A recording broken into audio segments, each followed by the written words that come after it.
সে তো সে তার মানে দাদার বাসায় আছে এবং তার বাবার সাথে সেম পাঞ্জাবি পরে নামাজে যাওয়া।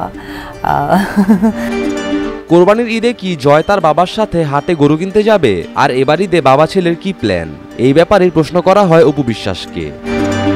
এবং সে মানে মজার ব্যাপার হচ্ছে সে রোজার মাসে পুরো রোজার মাস তাকে জিজ্ঞেস করা হয়েছে যে তুমি কটা রোজা রেখেছো জয়? একটা।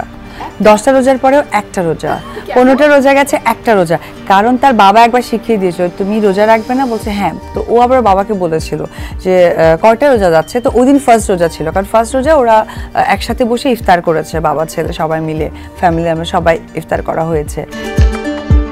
তারপর অপুকে জিজ্ঞেস করা হয় রোজার ঈদে জয় কয়টা রোজা রেখেছে, আর আপনি কি জয়কে রোজা রাখার জন্য কোনো প্রকার বাধা দেন? তো তখন তার মাথায় ওটা হয়ে গেছে যে বাবা যেহেতু একটা রোজা বলেছে তার মানে একটা রোজাই হচ্ছে।